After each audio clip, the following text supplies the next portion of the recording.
You're listening to the Back Home Network, presented by Homefield Apparel.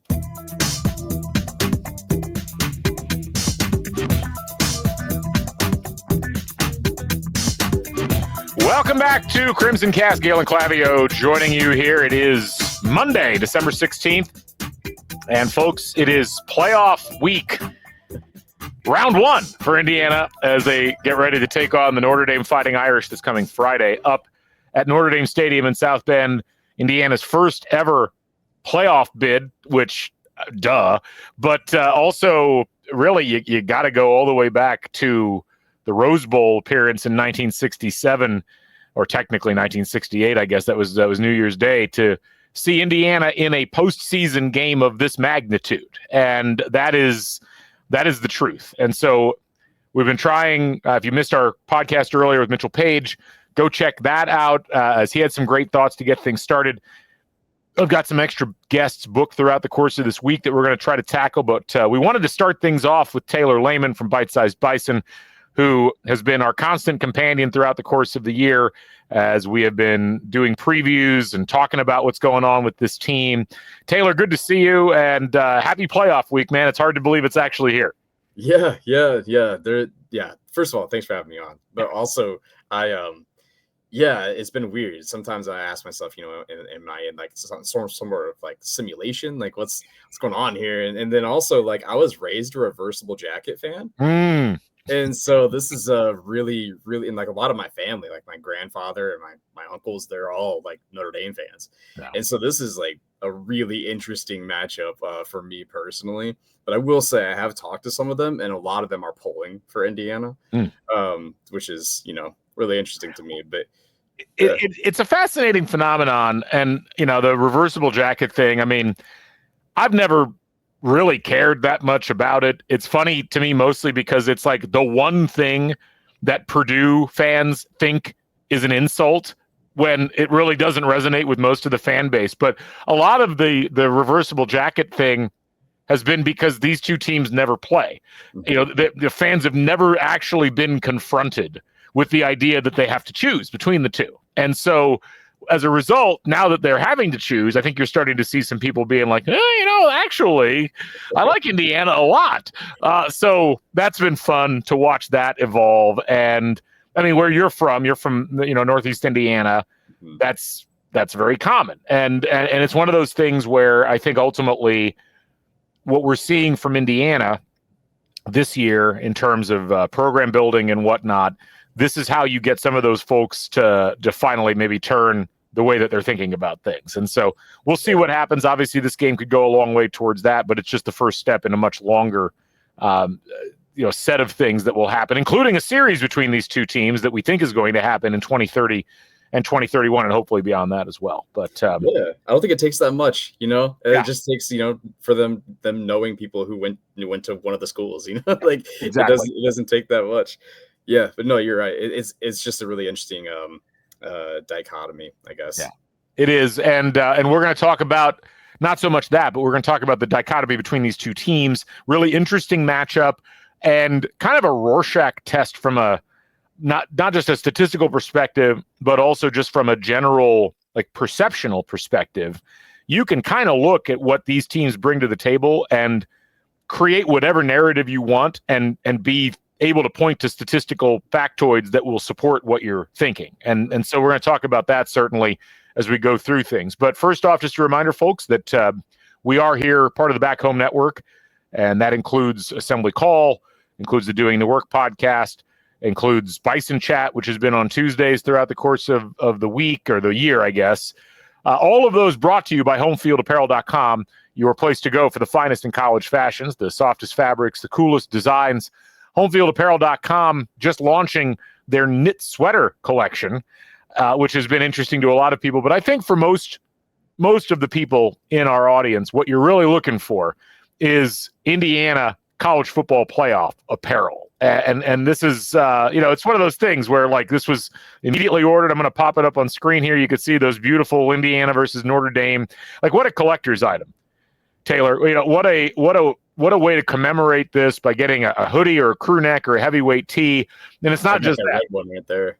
Yeah, that red one has attracted a lot of attention. I like the black ones. I got a lot of red hoodies, but I like the black college football playoff for Indiana one. I think I got a crew neck actually, because at this point I've reached hoodie saturation. Like I need a second closet just for the hoodies. But so much other awesome stuff. These long sleeves, these retro kind of 90s style crew neck designs, so many cool things. And this is what Homefield Apparel does. They come up with this stuff all day, every day. So what I would like you all to do is go to homefieldapparel.com, use the code HOME23, get 15% off your first order, and be sure to follow them on the socials. They do an awesome job across all of their different social channels, particularly on Instagram and on Twitter. Again, homefieldapparel.com, proud sponsor of the Back Home Network. Also a reminder that we're all on Substack. We're all part of one big happy Substack family, although different Substacks. Taylor at bitesizebison.substack.com. And one of the greatest deals in subscriptions in media, where you can actually pay Taylor, and in exchange, he will write detailed statistical analyses about what's going on with IU football. I can't think of a better deal than that, especially, Taylor, at the price point that you're offering, which is what again? It is $8 a month or $50 for a year. Yeah. And that's a great deal. And so get over to bitesizebison.substack.com. You can check out all Taylor's written work, and he'll keep you up to date, not just throughout the season, but in the off season as well. There'll be some cool stuff coming out with that. We've also got a Substack at CrimsonCast, crimsoncast.substack.com. Join the over 1,100 subscribers now that have joined us. Get podcasts delivered right to your inbox. And if you want to help support the podcast, we've got a mechanism for you to do that as well. You get a couple of VIP videos. That's the only place right now that you're hearing me talk about basketball is in the VIP videos. Put one out this weekend, and or I guess it was this weekend, because today's only Monday, and we'll have more content coming relatively soon on that front. So we'd love to have you folks joining us there. One last thing. If you're listening to this and you're in the Bloomington area, or even if you're in Indy, because it's not that long of a drive now, join us for the first of multiple live appearances throughout the course of this upcoming week, as Crimson Cast will be at the Upstairs Pub at 8 o'clock on Tuesday night. We'll be previewing IU versus Notre Dame. And if you're there earlier, which you should be, Upstairs Pub is having their 40th birthday bash, and they've got some absolutely ridiculous specials available. Go to their Instagram page, Upstairs Pub, or you can go to Twitter. They've got the information there, and you'll see just how we're talking about like adult beverages under $1 is one of the specials. It's nuts, man. I mean, they got $1.50 cheeseburgers. It's crazy. I can't. The FCC doesn't regulate podcasts, but if they did, they wouldn't allow me to talk about the great deals at Upstairs. Like, that's how hot they are. 5 to 8 Tuesday, and right after that, you get a live version of Bison Chat here from Crimson Cast, as we'll be joined by Joe Cronin. I think Austin Platt's joining us, Zion Brown's joining us, some other special guests, as we'll be talking about IU Notre Dame and everything to await us in that one. So we'll also be up in the South Bend area. We got a couple of live events, IUAA event at Corby's, IU Alumni Association at Corby's at 7 o'clock. It's actually 5:30 to 8:30 is the event. I'll be getting there around 7 if you want to meet and greet. And then on Friday at noon, join us at Social Cantina in Mishawaka. Be there from 12 to 2. And then we'll just be out and about and seeing what happens in South Bend after that. Maybe we can hang out. So come up, join us at that. We'd love to have you. And so many great events already scheduled to go on throughout the course of the day in South Bend. It's big IU territory, Taylor, as you know. There's a lot of IU people. There's even an IU branch campus in South Bend. So this is definitely IU land up there. So keep an eye on that. We'd love to see you out there. So hopefully those of you making it up to the playoff game, we'll see you there. Yeah, I will say that that tweet that was going around about how there won't be a red wave, I'm not, predicting a red wave or anything like that, but like, right. I really do think there will be a lot of Indiana fans there. Yeah, I really do too. I mean, the number and the ticket prices have dropped quite a bit here over the course of the last couple of days. And now the get-in price, I'm looking at SeatGeek. Well, it jumped back up this afternoon. It was as low as like $380. It's back up to $533. It's going to ride that wave a little bit here over the next couple of days. But I've heard from so many people who are like, I'm going to be there. I'm, and many of them bought tickets here in the last day or two. I was talking to somebody yesterday. I've probably heard from 200 people that I know that are going to be at the game in South Bend. I know other people who aren't going to go to the game, but are going to South Bend just so they can be there. It's going to be a blast. It'll be a big party, and everybody will be incredibly happy afterwards as we're celebrating Indiana's victory in this game. So let's talk about it, Taylor, as we get into this one. Indiana taking on Notre Dame. This is a matchup between 2-11-1 teams, two teams that share a lot of DNA in terms of how their season has gone, and to some degree what they do and how they do it. And you and I have been kind of going back and forth on text about this over the course of the last week and a half or so, I guess a little over a week since we found out the matchup. When we were talking about potential matchups, this was a matchup that you were excited for Indiana to potentially draw as compared to, say, Georgia or Tennessee or some teams like that. Would you explain to the audience why that was your reaction even before you heard the announcement of the draw? Let's just start with that. Yeah, I think it's kind of for the same reason that a lot of people look at Indiana and they're like, I want to play that team because the schedule was, it was fairly light, and for Notre Dame being able to pick their schedules is kind of ridiculous that it was that light. So, I think that was a primary reason why there are definitely some vulnerabilities, and I'm sure we'll get to those as well, particularly Notre Dame's run defense, and that is very foundational to what Indiana does, right? Including the passing offense. They need to establish the run, and Notre Dame is happy to oblige. And, special teams is not very good for Notre Dame, really at all. And for Indiana, field position is incredibly important. We saw how difficult it was for them to play Ohio State when they couldn't get out of. Signetti said it felt like they were down on that side of the field forever. So field position is crucial, and there are other things that we'll talk about as well, but mostly just the light schedule, I think, was the big thing for me when I was looking at it. And their strength of schedules are pretty comparable as far as the metric goes. But I was looking at a lot of the matchups, and it just doesn't seem like there are some things where it's like, okay, there's a lot of overestimation between these two teams, and Notre Dame failed to reach overestimation against a pretty light schedule in a lot of different ways. And I think some of those ways can favor Indiana. But I will say between these two teams, there is overestimation, which Indiana fans have seen in the way that Indiana has played Michigan and Ohio State. There's, of course, some overestimation. The same thing applies to Notre Dame. So any of the strengths that Notre Dame has, there's a lot of strength on strength happening in this matchup. And they're going to meet somewhere in the middle, and that's going to determine who wins this game. And it's honestly, it's super interesting to me, the matchup. I think they did a really good job. I'm really happy that it's on Friday night, and that's the only game featured, because I think it is going to be a really interesting night as far as just gameplay. I just don't see Notre Dame. They have more athleticism, of course, but I think Indiana's coaches have been as effective as anyone this season, and that's just it. They're just like you said, it's a Rorschach's test. Like you can really spin any type of narrative that you want statistically. It's just what do you pick?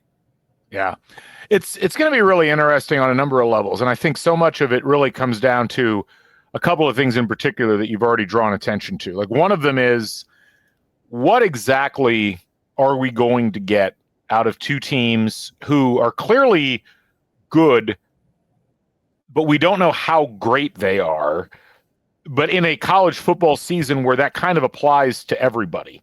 And when you look at the way Notre Dame has played so far this year, what leaps off the page is the margin of victory that they've been able to maintain in most of their games. And you just go down the list, like 66-7 over Purdue, 49-7 over Stanford, 51-14 over Navy, 52-3 over Florida State. Now, the common thread through three of those four teams is that they aren't very good. Like Navy seemed like a legitimately good team. They beat Army Notre Dame beat Army 49-14 as well. But what's also interesting to me is like the way when you look at Notre Dame's schedule, there's a couple of head scratchers. Like if a team was really that dominant, like why are they only beating Louisville 31-24? Why are they only beating Virginia 35-14? Why did they struggle against a Southern California team that's just essentially dedicated to shooting itself in the foot all season and really needed like a couple of pick sixes to give them the margin of victory in that game? Now, that doesn't mean that Notre Dame isn't a formidable opponent. They certainly are. And when you think about like the standout stat for them, it's scoring margin. And yet a lot of the teams they played have been clearly outclassed by Notre Dame. And I don't know that Indiana falls into that category. And you look at Indiana, and you could kind of say a similar thing in that, well, they outclassed a bunch of opponents. But when you look at the way that Indiana, like the particular opponents they outclassed the most, Nebraska being a great example of that, Michigan State, I think, is another good example of that. Like, I would probably stack those teams up fairly favorably against most of the teams that Notre Dame really beat the crap out of throughout the course of the season. Both teams have a blemish on their record. Indiana loses at Ohio Stadium and in a game where they frankly shot themselves in the foot a bunch of times. Notre Dame loses at home versus Northern Illinois now, and then kind of changed the way that they did things a bit after that. So, it's like, how much can you take out of that game? How much is that representative? But when I look across the board with these teams, I guess the first thing that comes to mind is very similar to what you said, which is if you're going to try to figure out exactly how strong these teams are, it's almost impossible to do it because there really aren't common opponents except for Purdue, and they beat Purdue by almost the exact same margin. And even the types of teams that they beat, either in Indiana's case, were really underachieving, or in Notre Dame's case, were just kind of very mid or worse than mid throughout the course of the season, with the exception maybe of the service academies. Mm-hmm. Yeah. The way that I've been framing it to myself as I've been thinking about it is that Indiana is the best team that Notre Dame will have played at this point, but Notre Dame is not the best team that Indiana has played at this point. And so that experience that Indiana has going to Ohio State is really going to help them in this. And honestly, Galen, I don't like giving Michigan credit, but like that Michigan team was getting better at the end of the season. Like I think that after they beat Ohio State, that looks a lot better for Indiana than people were framing it. Like if you look at the way that Michigan kind of finished out the last quarter of their schedule or so, they were getting better. And so even though they did fire their offensive coordinator, so there are a couple of points in the schedule where you're like, okay, that's that is going to help them in this matchup. Yeah, and it is really hard to go undefeated in college football. So like Notre Dame, they absolutely, they're a good team. They deserve to be in the playoff. But when you're picking from the teams that are in this field, especially if you're picking from a certain class of teams, like this is probably the one that you want. It's not very frequently that like a team that is supposedly a higher class it has not played a team as strong as you. And so that's huge for Indiana. Yeah, I mean, the closest you would probably say, realistically speaking, would be Texas A&M. But Texas A&M, I mean, they were so up and down. They're clearly a talented team, but losing the game to Auburn at the end, losing the home game to Texas. I mean, they kind of deserved their final lot in the season where they finished 8-4. And then, I mean, it's hard to. Army's a tough one to get your head wrapped around, in as much as like how good are they really versus just how much are they just very well organized. And so for Indiana, yeah, it's interesting because certainly Ohio State was a better opponent. Certainly playing at Ohio Stadium was a tougher test than anything that Notre Dame dealt with. Even if you want to try to argue winning at Texas A&M was hard, it's like, well, it's not as hard as winning at Ohio Stadium, especially given the relative strength of the two teams. So I'm with you on all of that. A lot of it then is like, well, look at the individual things that make these two teams strong. And I'm going to go ahead and call up your file here for those of you watching along on YouTube. If you're not, I would recommend going to Bite Size Bison, going and checking this out. So we start off by kind of looking at the key strengths for both of these teams. First of all, we talked a lot of this year about strength of record. And both of these teams, you have to give them credit, as much as we gave Indiana credit this year for playing a subpar schedule, all things considered, but they took the most advantage of it. Notre Dame did the same thing, slightly better. I mean, we're talking margins of like a couple of percentage points. Notre Dame 5th in strength of record, Indiana 8th in strength of record. And then you start to go down some of the individual items. Notre Dame's offense, according to FEI, is slightly worse than Indiana's. Their defense is better by probably one order of magnitude, and they're both about the same in terms of FEI. In terms of S&P Plus, Notre Dame is 9th, Indiana's 11th. And a lot of that is, Notre Dame's better in terms of their offense and defense, but significantly worse in special teams. Indiana's a little more even across the board with top 15 units in each of those three categories. So, if you're looking for specific things in terms of the macros that highlight, most of these teams are really even. Like they both have, really successful overall approaches to the game. Indiana's a bit more efficient in terms of their offensive success rate. Notre Dame has certainly struggled with that a little bit. But then again, Notre Dame has been, I think you could say they've been kind of more consistent in terms of being able to hold opponents to, not scoring that much that often. Indiana's been better in turnover. They haven't lost as many turnovers, but Notre Dame has been ball hawks like all across the board, and they've done a really good job of generating turnovers. So then you start to dive into the individual matchups between these two teams, and as you mentioned earlier, it's strength on strength. So this is your chart. What jumps out to you the most in terms of the strength versus strength, and where are you looking for the biggest potential difference maker as we go into this one? Yeah, I think it doesn't exactly show in this chart really, but the Notre Dame's offensive rushing attack versus the run defense for Indiana. Indiana's rush defense since in the back half of the season, since the Nebraska game, has been, according to EPA, the best in the country. And they actually were tested in that second half with Ohio State and with Michigan too. Michigan wasn't super successful throughout the season, but that was their offensive identity. And Indiana really, holding Michigan from getting into their offensive identity is really impressive any season. So,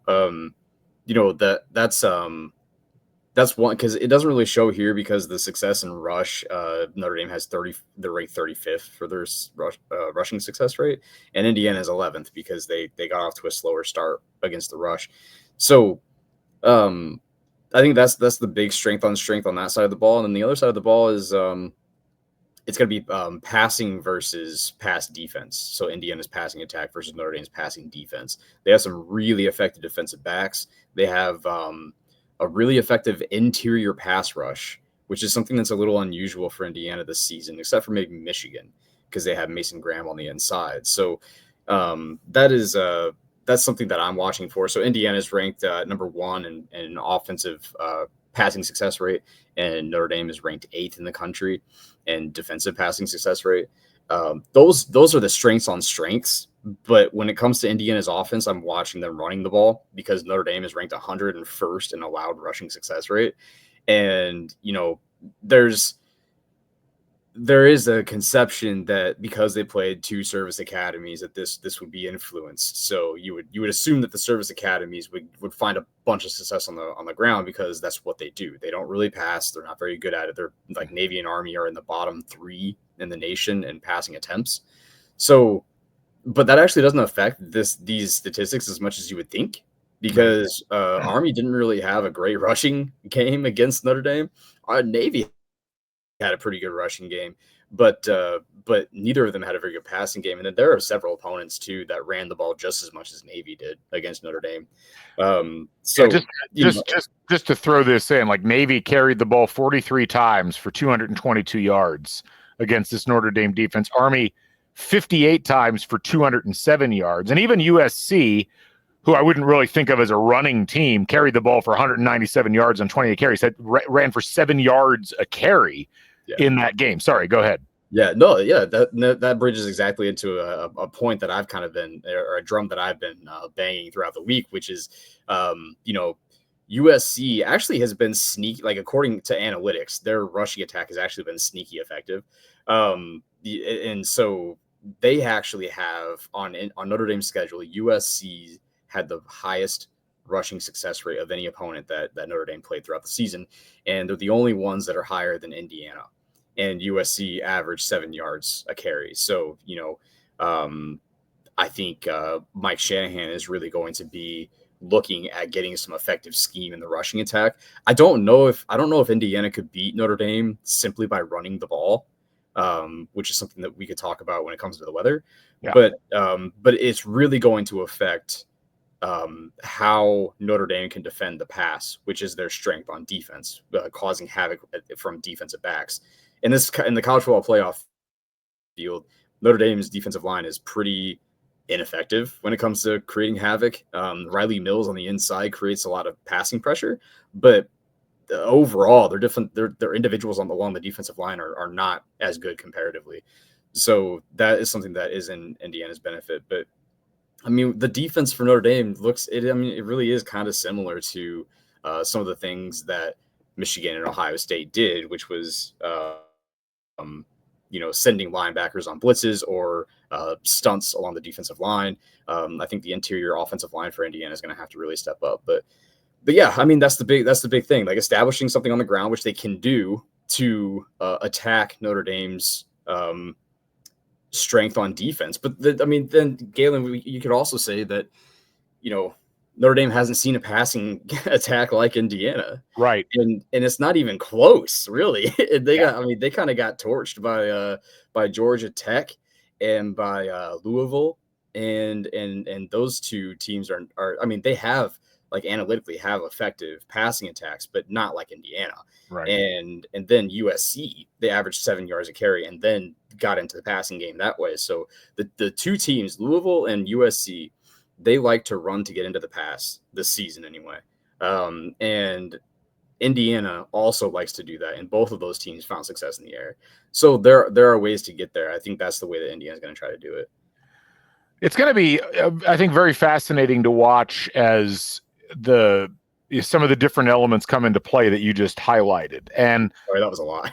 No. I mean, and where to begin? Well, one of the things that I think is interesting, you talked about Indiana's rush defense. I wanted to touch on that real quick before we moved off of it. But, Indiana's rush defense has been really effective. The only team, I think, in the last 6 games that Indiana played against that was maybe really effective on the ground was probably Washington. Even Ohio State, all things considered, didn't have that good of a day on the ground. They were under 4 yards a carry on 115 yards and 29 carries. Washington was about the same. It was a little more impressive because that was at Memorial Stadium. But, 13 yards allowed on the ground versus Purdue, 69 yards on the ground on 34 carries versus Michigan, negative 36 yards on 32 attempts at Michigan State. 70 yards given up to Nebraska, even only 93 yards at Northwestern, which is a game I keep seeing people highlight as, well, this is why Notre Dame's going to cause Indiana problems. And it's like, well, if that's the kind of problems they're going to cause, all right, I'm all for that. But you talk about the passing game, and I think this is where we probably need to talk about the weather. So right now, when you look at the weather forecast, it really depends on what app you're looking at. So a lot of the issue in this game right now looks like it's going to coalesce around how hard is the wind blowing and how are the gusts within that. And what looks likely is it's going to be about a 10 to 12 mile an hour wind coming out of the northwest. Will we get heavy gusts? AccuWeather seems to think so. I haven't seen that same level of forecasting elsewhere. But it's going to be cold, similar to the Purdue game. And Indiana's got some experience playing in those conditions very recently. I am interested to see, at what point would heavy wind or hard wind be something that would cause significant problems for Indiana. But a lot of this is also going to come down to, how does Indiana decide they're going to try to attack the passing game, which goes right back to, or how do they attack the pass defense, which really goes back to one of the larger questions we've had about how does Indiana handle that interior pass rush that you were talking about earlier on. so much ink has been spilled and so many words have been spoken about how Indiana struggled in that Ohio State game. We heard Curt Cignetti talk about it in the press conference immediately after the draw. He talked specifically about the silent count. He talked specifically about just the rhythm that they had to get into, and that gave Ohio State a lot of possibilities. Probably not going to be the same type of experience here, given that it's a much smaller stadium. There's going to be IU fans in the building in much greater numbers. But it's also about Indiana's now experienced that. How do they adapt what they're going to do in the passing game? And now it's not just the line and the blocking and the protection, but you also have to take into account the weather. That probably leads to a shorter passing game, at least initially, as you try to get some pressure off of the offensive line and off of Curtis Rourke.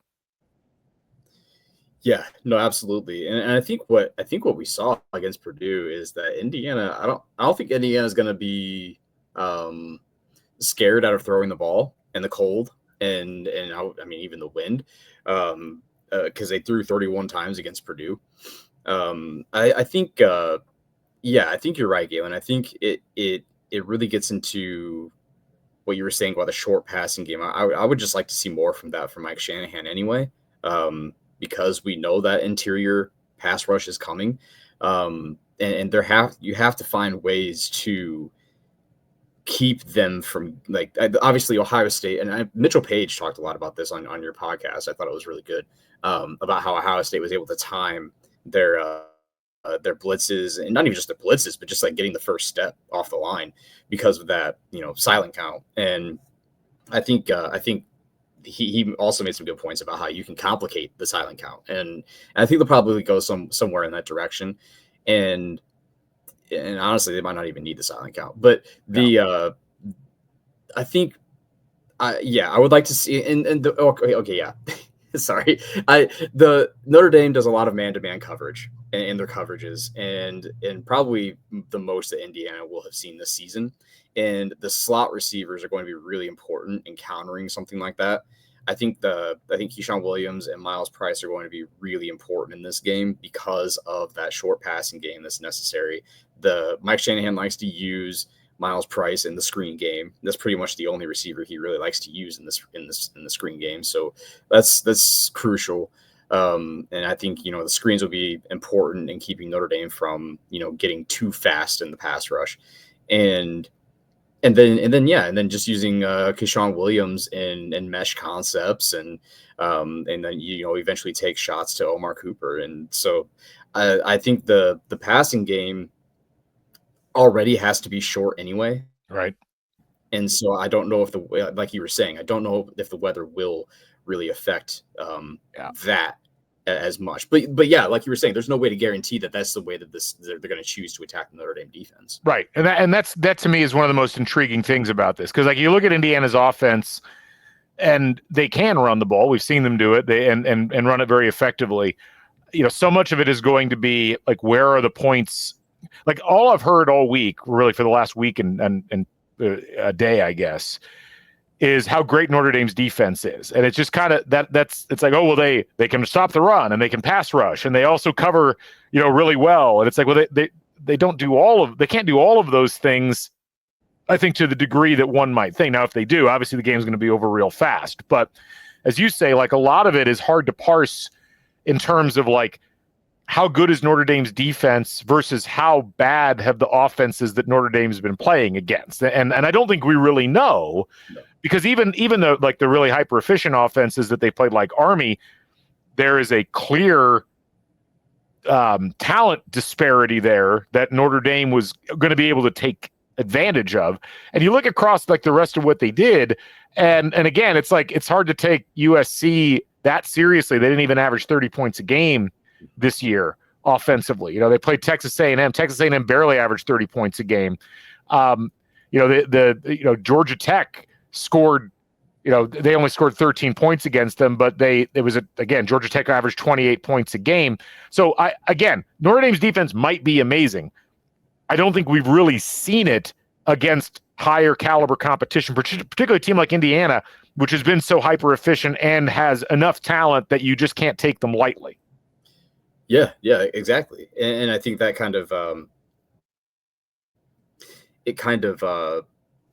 points to like you were saying, you can look at these, you know, unit-wide performances against various opponents, but then when you look at, you know, how these teams are actually structured and where their strengths are, and like, so Indiana's strength is one of the real strengths is the depth at wide receiver. Yeah. And that's something Notre Dame has not seen this year. They have not seen 4 wide receivers like Indiana has that can attack a secondary. So yeah, Notre Dame can play man to man until they see a wide receiving core like that.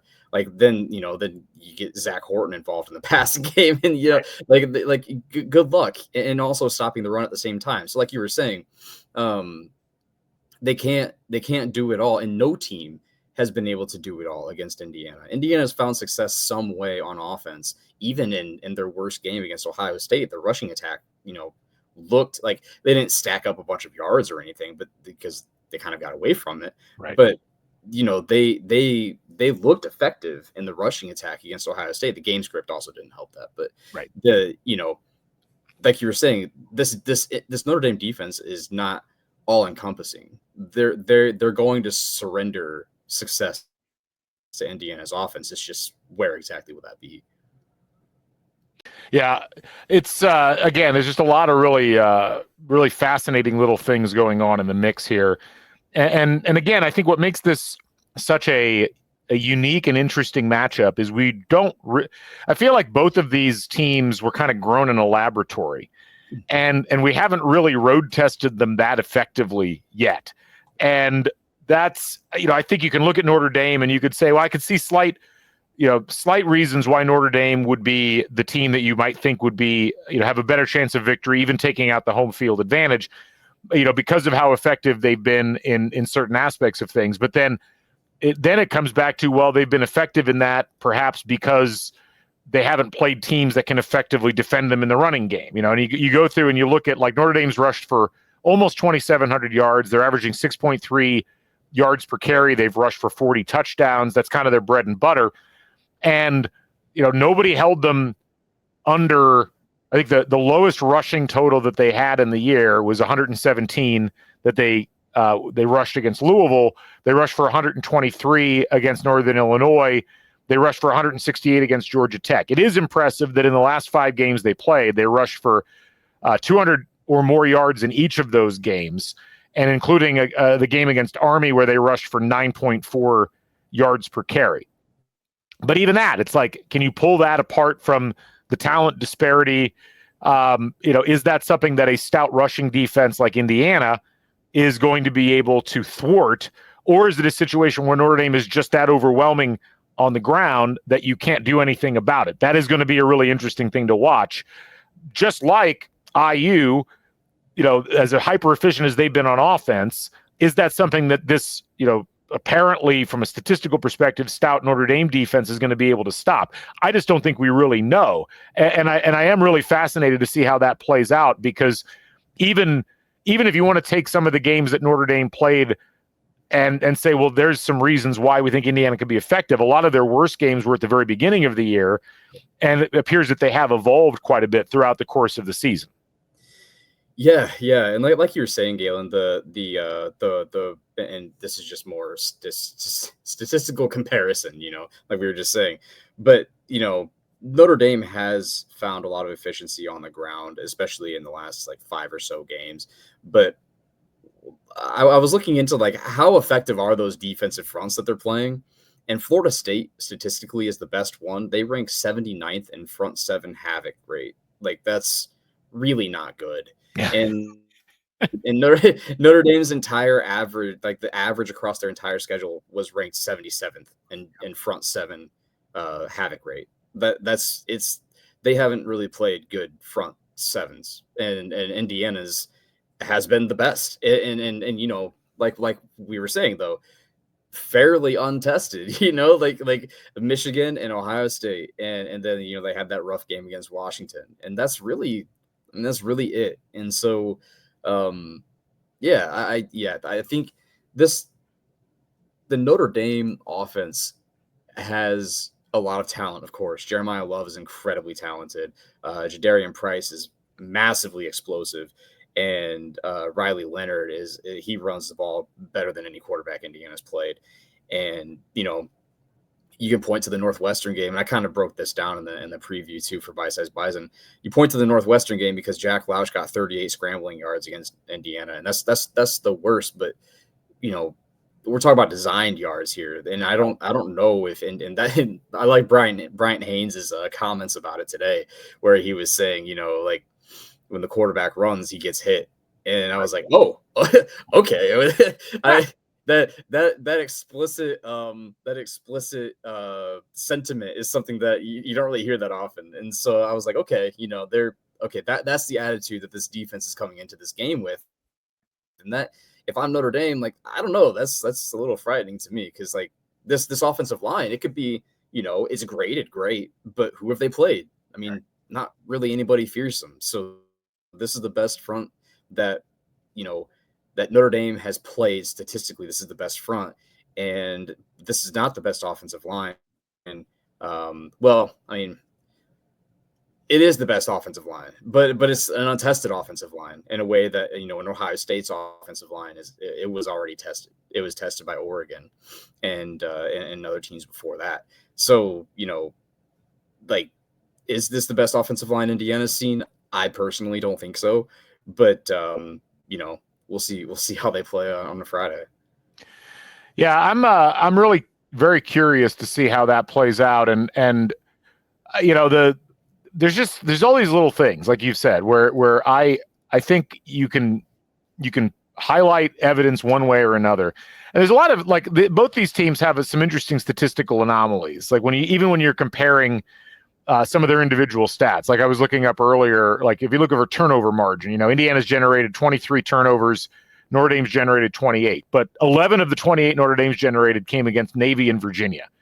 But then on the flip side, you know, 10 of the 23 that Indiana generated were against Nebraska and Purdue.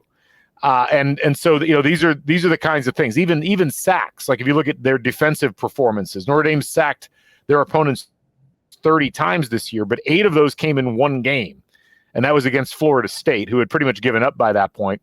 Indiana sacked their opponents 34 times. 7 of those came against Michigan State, you know, which is a team that, you know, that's why they had minus 36 rushing yards in that game. So again, it's just kind of like you look at all of the different factors and you look at where these teams are at, and you can paint whatever picture you really want to paint. I do think ultimately there's a few things as I look at both teams and the way that they've performed. If Indiana is going to be successful in this game, it feels like they have to get off to a relatively quick offensive start. You know, what we've seen from Notre Dame's schedule so far this season is that when their offense gets going, it doesn't stop. And a lot of their opponents have just not gotten their offenses going throughout the course of the season. And I think with Indiana, if you look at the Michigan game, the Ohio State game, even the Michigan State game, if we want to be honest, like Indiana started to really have problems, and they all kind of started with Curtis Rourke's injury. And you could really throw Washington in there as well. Like Indiana's hot offensive start there came on a pick six that happened early on in the game. So we asked Mitchell Page about it on Sunday, and he was like, well, it's a timing thing with Rourke and his receivers. But it's also, how are you going to commit offensively? And I think one of the things that was frustrating about the Ohio State game was, you know, they figured out how to do things on that first play on the scripted drive, and then they seemed to run out of ideas a little bit in terms of how to keep the offense going. They've, even in the Purdue game, like they didn't get off to a red hot start. I think they had to punt on the first possession or something like that. And so to me, that's a key for Indiana. You cannot let Notre Dame get out to a 2-score lead. You've got to put some points on the board in the first quarter. And I think you need to show a nice mixture of run and pass so that Notre Dame can't settle in on whatever you're doing. And defensively, I think you've got to try to force some stops early to try to get Notre Dame back on their heels a little bit. You know, if the ideal like death blossom scenario for Indiana here is, God, if you could get 3 scores on the board early. Notre Dame's not really built to do that kind of a game. They haven't had that all season. I mean, you know, you look at the full extent of what Notre Dame has been able to do in terms of their schedule, and as I mentioned, like they're averaging giving up about 13 points a game. The only teams that have scored, you know, significant amounts of points, and by significant I mean like over 20, those were the close games that they had outside of the Northern Illinois game. Louisville was within 7, and Southern Cal was within 14, and both of those teams scored above 20 points, but that's been the exception. So how does Indiana take what they did and put that into what they're trying to do in this game is a big question mark for me. Yeah, that's a good point about Notre Dame. I mean, just their general offensive philosophy is run the ball, and if they can pass for sure, but it's not one of those like volatile passing attacks. It's more like we have all of these capable pass catchers, and you can't cover them all while also covering the run. And so that's the way that they approach it. But if they get into obvious passing scenarios, it's difficult for them. They don't have the top end talent that some of these other teams have. And so, yeah, that's a really good point, Galen. If they can get up there, if they can just put 3 scores on the board, it's hard to keep up with something like that. And like we've seen, and I think like what some folks probably forget from earlier in the season, given the way that Michigan and Ohio State went, is that this Indiana team can put up some points pretty effortlessly. And so, if they can establish precedent on offense and then break that precedent, you can get some explosive plays. And Mike Shanahan loves to do that. And if it's just a matter of getting into those situations, and it's gonna be kind of like round 3 of that for Indiana, because Michigan and Ohio State, they made Mike Shanahan really work for those things. I expect Notre Dame to too, but maybe just not to the extent that an Ohio State might. And so that's a really good point. Yeah, and also like stopping Notre Dame earlier in their drives. That's where they're most susceptible, is early in the drives. Yeah, I mean, you look at go back to that Notre Dame USC game. USC outgained Notre Dame in that game, 557 to 436. They got 6 more first downs. They actually beat them in time of possession. You look at the box score of that game, and Notre Dame ran for 258 yards. They only threw the ball 23 times, 178 yards. Jaden Maiava from USC passed for 360 yards. They had 200 yards on the ground. The problem was they threw a 99-yard pick six while down 7 in the fourth quarter, and then followed that up a couple minutes later with a 100-yard pick six that finished the game off. But the part of it is USC's got a higher caliber of talent and can go head-to-head against Notre Dame. Indiana's not going to quite have that capacity. But if you go back to the Louisville game, the story is not that different. Louisville outgained Notre Dame 395 to 280. They had 8 more first downs, or Notre Dame only had 11 first downs in that game. They actually outrushed Notre Dame 131 to 117, and Notre Dame only threw the ball 23 times. It was one of those situations, though, where Notre Dame made the plays they needed to make. I mean, I'm not taking the game away from them, but if you're Indiana, I think you look to some of those games and you're like, okay, what was the secret sauce here that allowed those teams to outgain Notre Dame? I don't see a scenario where Indiana beats Notre Dame without outgaining them by a fairly significant margin. But, I think those games at least tell you, like, because I would put Indiana's talent level around Louisville's talent level, maybe slightly higher. It probably lower than USC, but Indiana was more efficient than USC all season. And it's not like Indiana doesn't know how to play offense. And if Curtis Rourke and his timing is back with his receivers, and as long as the conditions there aren't bad, this is going to be a different caliber of offense than what Notre Dame is really used to. And that is a really intriguing thing when you combine it with the caliber that we know the Indiana defense is. Yeah, exactly. And at the same time, I don't know if we've mentioned this either, but Indiana's defense has not really played a lot of high-powered offenses either. And they haven't exactly played an offense where the quarterback can run. They haven't played an offense with a playmaker like Jeremiah Love. Those are very real things, and not necessarily that USC is a better defense than Indiana's, because they clearly aren't. And in Louisville, I would not say that Louisville is really in the same category as Indiana defensively either. So I think Indiana could. What we've seen from Indiana's defense will probably be similar to what we see against Notre Dame. And if it's anywhere where it was against Ohio State, I think, you know, this is a very close game. But yeah, I think I think you know, when Galen, I plotted all of the in the preview, I plotted all of Notre Dame's opponents' offenses by total EPA for passing and rushing, and the ones that, like, Louisville and Georgia Tech, they had successful games. They were the closest to the efficiency that Indiana has achieved in EPA on passing, and both of them had great passing games. And but what a lot of them had was a bit more efficiency in rushing and over the course of the season. And so, you know, I think that kind of pulls back to Indiana's offensive line performance. And I think that's kind of where it's always started in the entire season. And so, you know, if the offensive line doesn't look better than it did against Ohio State, against Michigan, frankly, against Purdue in the beginning too. Right. Like there were some rough plays in the beginning too.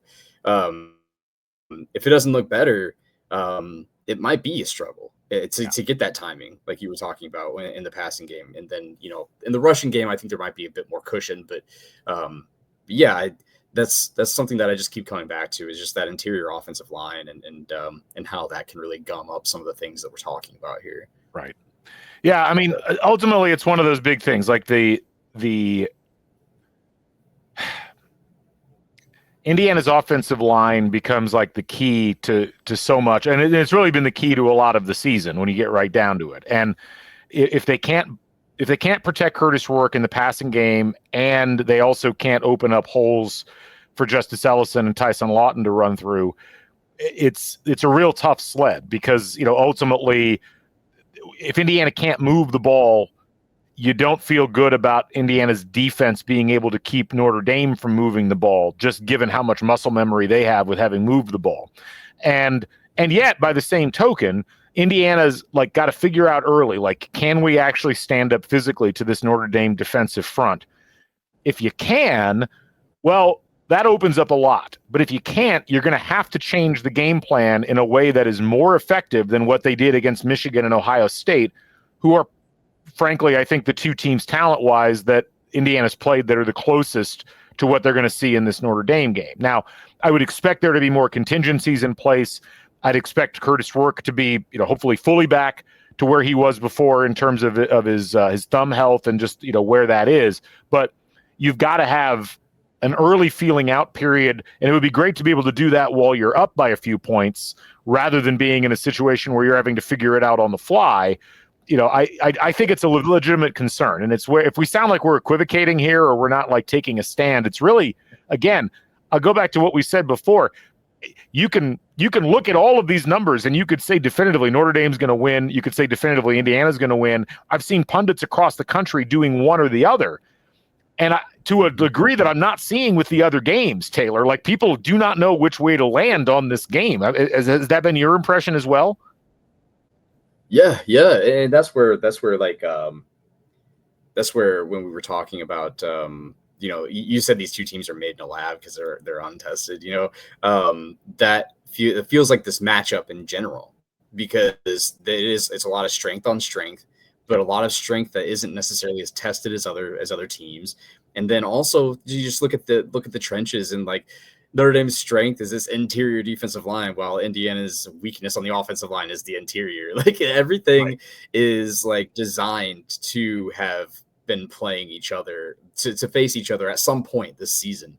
And it just happens to be this playoff game. But that's why I came back to, like, the thing that is not really a strength on strength, and a thing that can actually really make a difference here, is Indiana's rushing attack versus Notre Dame's rushing defense. And that's where that interior offensive line just really has to step up, because like that's where Indiana can make that sort of difference that we've been talking about, and where the statistical anomalies don't really exist in the same way that they exist in other areas. Like they're starting a true freshman at cornerback.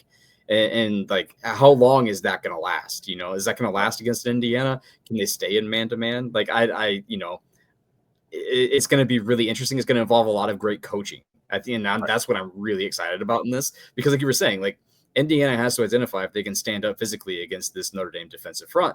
And so what does Mike Shanahan change? What does Bob Bostad change with his offensive line?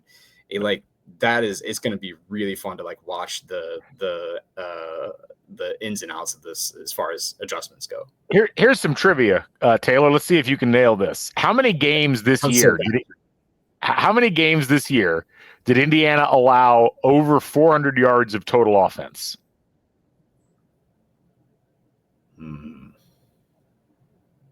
You can play along at home. It was one game. Can you name the game? It would be was it Washington? No, actually, no. It was Maryland. They let 401 yards. Yeah, Maryland. Yes, they let 401 yards up against Maryland, and the next highest total that IU allowed defensively was 336 against Northwestern. Believe it or not, Notre Dame has only had 4 games out of the 12 that they played where they had less than 400 yards of total offense.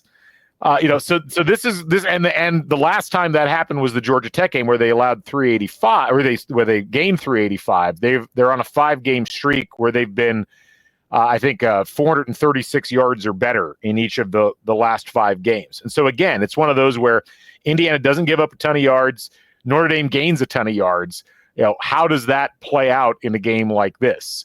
And what's interesting though is like if you flip that and you look at total yards gained, I mean, Indiana, they've had essentially one bad game, maybe 2. I guess you could throw in 2. Ohio State, they gained 151 yards offensively. Washington, they gained 312. Indiana didn't have another game. I guess Michigan, they only gained 246. Those were kind of the 3 clunkers from an offensive perspective. And again, they all came post-Rourke thumb injury. But they've chewed up a ton of yards overall throughout the course of the season. Notre Dame's coming off of a very interesting game, in my opinion. Notre Dame, up until the USC game, had not allowed more than 395 yards offensively in a game. They let USC rack up 557 yards in that game. And so I don't know what to expect. Like, was that a one-off? Was that like, well, we're on the road and we're playing, a good offensive opponent?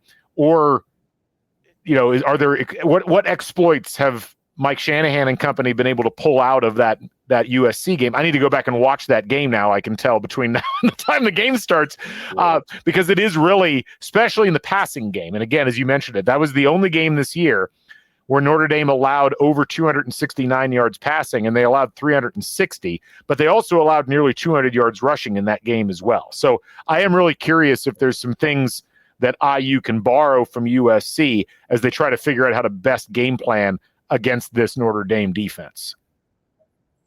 Can I give you a trivia question? Please. I'm worse at this than you are. So I'm building this live here. So they have played. So I'm looking at this EPA chart, and so they've played. Let's see, 1, 2, 3, 4 Power 4 teams that have positive total EPA on both sides or in both phases of the offense, so passing and rushing. They've played 4. And how many of them do you think that they have allowed 300 total yards to? I'm guessing 3 of them. 3, yeah. They held Texas A&M under 300 total yards, and so after that, they allowed over 300 yards to USC, Georgia Tech, and Louisville. And then the only other 2 teams that they played that had positive EPA in both phases were Army and Navy, and then Indiana is the next one. And so, like, when they actually play a decent offense that has decent attacks in both passing and rushing, they've struggled. Yeah. And so that, it's one of those things where it's it doesn't all look the same, but it produces similar results. And so that's I'm also going to have to go back and watch that USC game. That's the one thing that I have left that I want to do still in my research for this team. But I find it really interesting, and that's why I think that there might be some opportunities here for Indiana in the passing game at the very least. Yeah. So again, that's going to really come back to like, what does the weather look like? And then, what is the adjustment that needs to be made to make sure that Indiana is being efficient offensively? They're going to have to do both. They're going to have to run and pass. And ultimately, from my perspective, I think if Indiana can establish themselves early, and if Indiana can not allow Notre Dame to get up by a couple of scores early on, I try to think about like, if the punt being dropped by James Evans was the trap door that Indiana fell through in the Ohio State game, like try to game theory out what would have happened if that doesn't occur. They punt the ball. Even if you want to argue that, okay, Ohio State might have gone down and scored, I don't think you can necessarily argue that with the way Indiana's defense was playing. But even if you want to say they scored a field goal at the end, it's a 3-point game, and it's a completely different setup going into that second half. Would Indiana have won that game ultimately? Probably not. Would it have been close? Probably. And I would argue that talent-wise and location-wise, Ohio State better across the board than Notre Dame, certainly more battle-tested. So from the standpoint of that, Indiana had so many things go wrong in that Ohio State game that you almost have to, you either have to throw the whole thing out if you're trying to evaluate what Indiana will do, or you have to take into account that there were a lot of things they did right in the game that got significantly overshadowed by how much went wrong in the game. On the flip side, I do think from the Notre Dame perspective, it's a pretty straightforward script. If Notre Dame comes out and they start gashing Indiana early in the running game, it's going to be real hard for Indiana to recover on that front because Riley Leonard can throw the ball. Like, it's not like he's completely incapable of throwing. Notre Dame's going to be watching for that kind of thing. You worry about Indiana loading the box so much, putting a spy on Leonard, trying to account for all of these things. Like, do they get burned on some easy passes down the field? The more success Notre Dame has and the less answers Indiana is able to provide of their own offensively, the more likely that Notre Dame starts to snowball just because of the various weapons that they've got on offense. And, so it's really going to be about, like, can you get penetration in the running game? Can you make it hard for Notre Dame to gain first downs? That's probably the other thing I've noticed that's been really interesting when looking at Notre Dame. And I just mentioned it in both the Louisville game and the USC game. Like, we have seen teams out first down them at times. And, that's been something Indiana's been really good at picking up first downs on time. And, if you can disrupt Notre Dame enough in that phase, maybe that gives you some help, because you want Notre Dame obviously to kind of be out of sequence on downs, because it's harder to feel good about running it on 3rd and 8 versus running it on 3rd and 3, or as we've looked at, a lot of Notre Dame, their success offensively has been, well, they rush for a touchdown on first down. They're able to get out of sequence that way. So Indiana's got to try to keep Notre Dame like at or behind schedule. That's probably as key, at least to the first half of success for Indiana, as anything going into this. Yeah, that brings up another point too. I don't know how much special teams we're going to see from Notre Dame in this game. Like, I think stopping them early, like in their own territory, is very important, because their kicker is not very good. They have the lowest field goal percentage in the country, and their kicker missed 2 field goals in practice today. And so, that'll be interesting. I don't know how much. I think they're going to try to stay out of punting situations as much as they can, and also kicking situations. And it's going to be windy. Yeah, exactly. Yeah, exactly. And so, and then, there are some also, like, I think a few defenders for Indiana that are really important are the mid-level defenders. Yep. And we were talking about defending like a rushing attack. The mid-level is the important thing. I think Terry Jones, he's already played a lot on the mid-level, even like the first level. Like, he plays more snaps along the defensive line of any safety since he's, took over at Rover. So I think, Terry Jones, Aiden Fisher, Jalen Walker, those 3 guys in particular are very important in this game, in stopping a rushing attack. And then, but I also think that they might take an approach where, like they did against Michigan, where they're like kind of like bend, don't break, give up some passing, but like is this Notre Dame team going to beat you through the pass? Like, probably not. And so if you really sought to stop the run, as long as you're not giving up too much in the passing game, I think that might be a solid strategy. Yeah, you mentioned the field goals. Notre Dame hasn't kicked a field goal successfully since November 9th.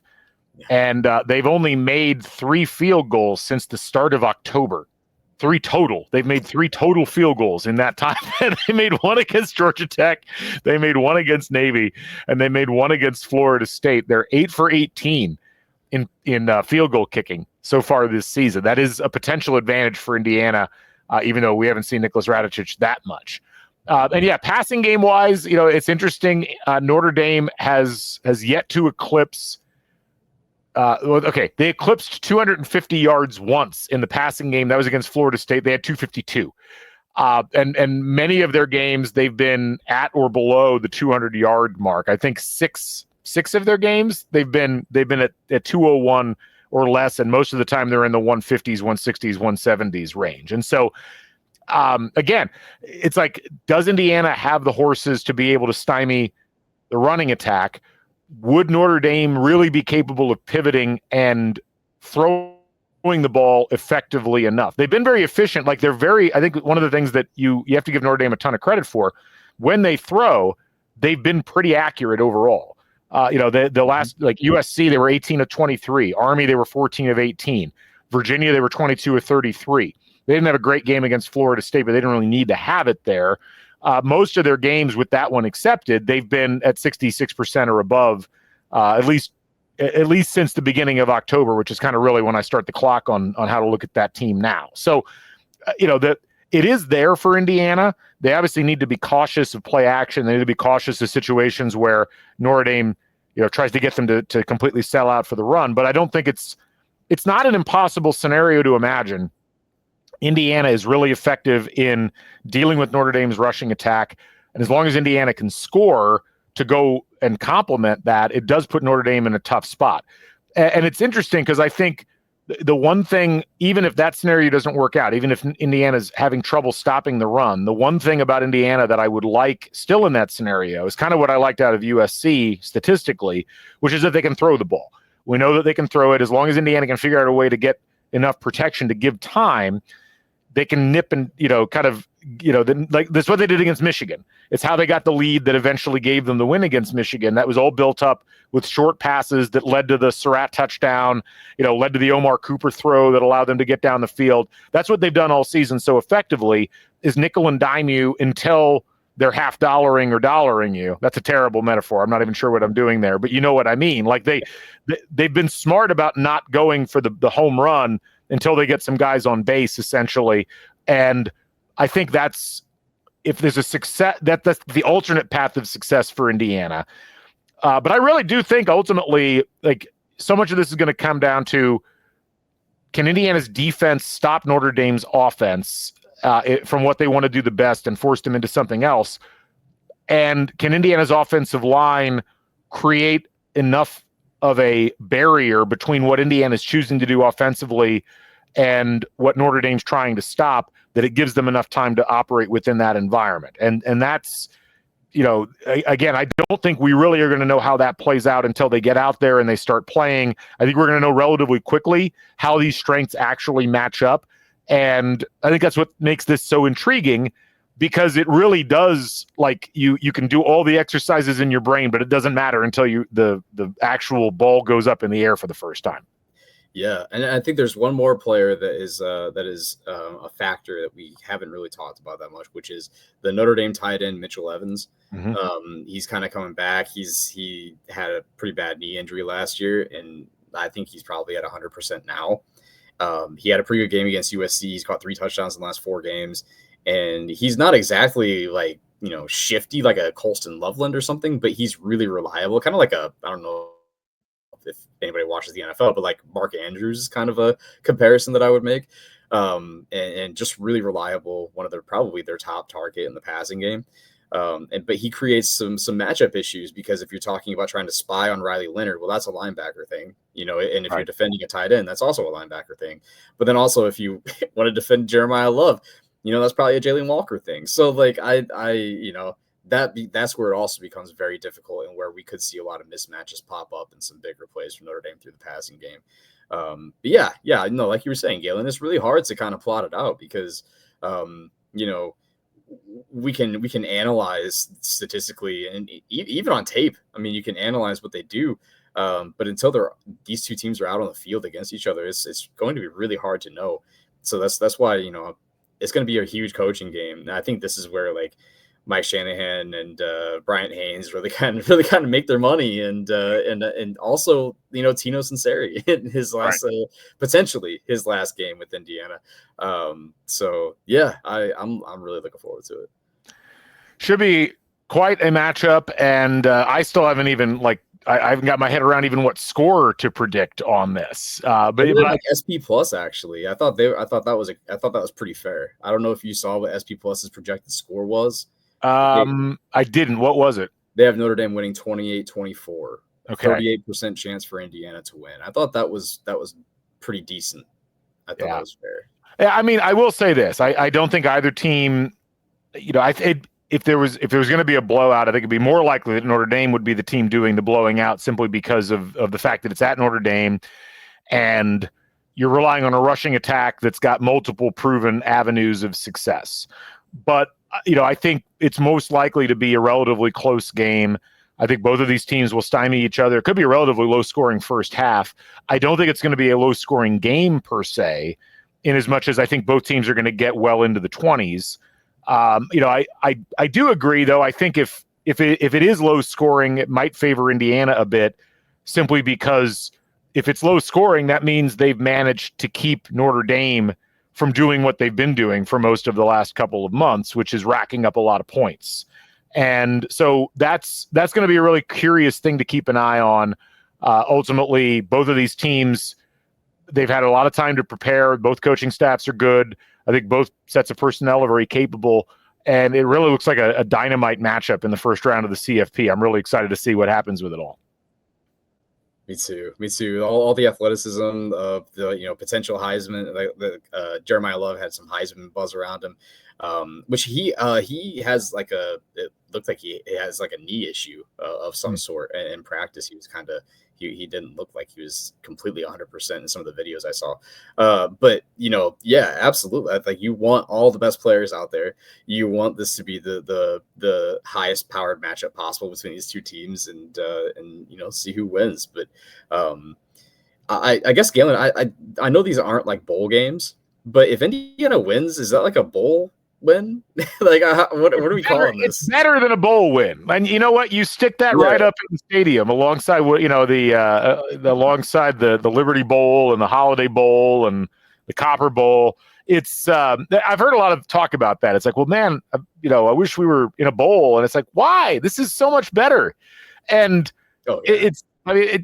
this is where I think, to some degree, we got to get out of our traditional approach to college football and think more about like what where the landscape is and where it's going. Even losing this game is better than winning a bowl, because you're in the college football playoff, and I think I will count it as a bowl win because it's a postseason win, and that's, to me, that's all a bowl win is. It's a win in the postseason in college football, except it would be in a game that mattered, unlike a bowl in most cases. Right, exactly. Yeah. No, I'm along the same lines as you. I was curious what you were thinking. Yeah. So anyway, we went pretty long. This is the longest I think we've ever done a preview podcast, but the cause was sufficient, as they say. And we will be back later on in this week. We got more podcast coverage coming of Indiana taking on Notre Dame in the college football playoffs. So stick with us for that. Taylor, as always, doing some great work at Bite Size Bison. Thank you for joining me on the show. It's always a pleasure talking through this stuff with you. Yeah, thanks for having me on. It's sometimes, I sit in my, corner of the world and write these little data-driven pieces, and it's nice to actually speak it out and hear how terrible some of the takes are sometimes. No. It's I do that all the time on the podcast, so it's fine. My takes are always terrible. No, I'm kidding.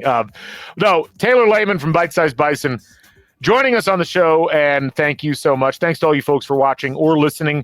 Be sure to subscribe to Crimson Cast on Substack. We'll be back later on in the week with more IU football coverage, and we'll be up in the South Bend area for the game. For Taylor, I'm Galen. This is Crimson Cast. We'll catch you folks on the flip side. Bring back the Bison. Stay never daunted. So long, everybody. And goodbye, YouTube.